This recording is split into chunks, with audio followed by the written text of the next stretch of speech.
दोस्तों वीडियो शुरू करने से पहले कमेंट बॉक्स में जय श्री राम जरूर लिखें। मानसरोवर यात्रा के दौरान एक भक्त ने श्री हनुमान जी की फोटो अपने कैमरे में कैद की। हालांकि इसके बाद उसके प्राण निकल गए थे। इस घटना के बारे में कहा जाता है कि 3 दोस्त मानसरोवर की यात्रा पर निकले थे। इनमें से एक श्री हनुमान जी का बहुत बड़ा भक्त था। वह हमेशा श्री हनुमान जी की आराधना किया करता था। उसे इस बात को जानने की बड़ी जिज्ञासा थी कि आखिर श्री हनुमान जी का असली स्वरूप क्या है। उसकी मानसरोवर यात्रा का उद्देश्य श्री हनुमान जी की खोज थी। बताया जाता है कि कई दिनों की यात्रा के बाद एक दिन मानसरोवर तालाब के पास पहुंचे। उनमें से एक को एक लंगूर सी आकृति दिखी जो बड़ी तेजी से हिमालय के पर्वत की तरफ जा रही थी। तीनों दोस्त उस आकृति का पीछा करने लगे लेकिन उस तक नहीं पहुंच पाए। इसके बाद उन्होंने पहाड़ों और गुफाओं में श्री हनुमान जी को ढूंढने की यात्रा शुरू कर दी। हनुमान भक्त को एक गुफा में तेज रोशनी आते हुए दिखी। वो रोशनी का पीछा करते हुए एक गुफा में पहुंचे। भक्त ने तुरंत अपना कैमरा निकाला और एक फ़ोटो खींच ली। बताया जाता है कि फ़ोटो खींचने के बाद ही लड़के के प्राण उसके शरीर से निकल गए। हालांकि इसके बाद उसे अस्पताल ले जाया गया लेकिन डॉक्टरों के लिए भी ये मौत रहस्यमय थी। इसके बाद उसके दोस्त ने कैमरे का रोल निकलवाया और इसकी फ़ोटो बनवाई जिसमें हनुमान जी की एक और तस्वीर सामने आई।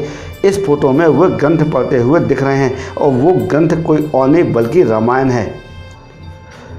दोस्तों स्क्रीन में जो आप फोटो देख रहे हो ये उस लड़के के द्वारा खींची गई थी। श्री रामचंद्र जी की बात मानकर श्री हनुमान जी इन पर्वतों पर भी जाते हैं। प्रभु श्री रामचंद्र जी के भक्त श्री हनुमान जी को अमर माना जाता है। पुराणों के अनुसार श्री राम एवं सीता माता ने बजरंगबली को कलयुग में अधर्म का नाश एवं धर्म का प्रसार के लिए अमरत्व का वरदान दिया था। इसी कारण धरती पर कुछ प्रमुख स्थानों को श्री हनुमान जी का निवास स्थान माना जाता है। इन्हीं विशेष जगहों में से गंधमदन पर्वत एक है। गंधमदन एक छोटा सा पर्वत है जो हिमालय के कैलाश पर्वत के उत्तर दिशा में स्थित है। वर्तमान में ये तिब्बत के क्षेत्र में आता है। यहाँ जाने के 3 रास्ते हैं। पहला मार्ग नेपाल होते हुए मानसरोवर के आगे, दूसरा विकल्प भूटान के आगे पहाड़ी इलाकों से और तीसरा रास्ता अरुणाचल से चीन होते हुए।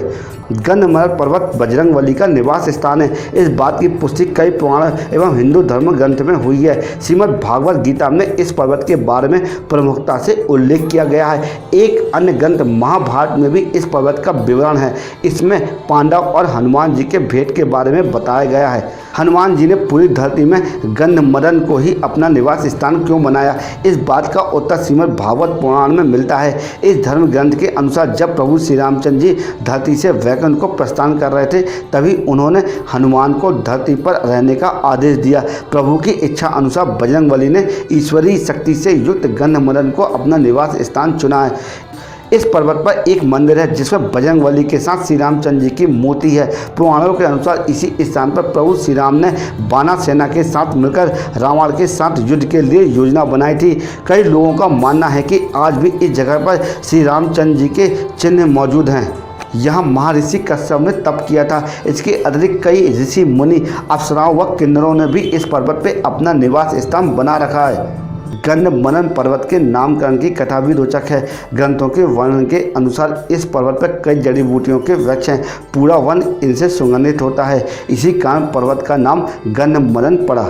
कैलाश के उत्तर दिशा के अलावा रामेश्वर में भी एक गंधमदन पर्वत है। इस स्थान में हनुमान जी ने समुद्र पार करके लंका पहुंचने के लिए छलांग लगाई थी। दोस्तों अगर आप हनुमान जी के सच्चे भक्त हैं और हनुमान जी के सच्चे स्वरूप के दर्शन करना चाहते हैं तो आप प्रभु श्री रामचंद्र जी के उन स्थानों का चयन कीजिए जहां पर प्रभु श्री रामचंद्र जी राम वनवास के दौरान रुके थे।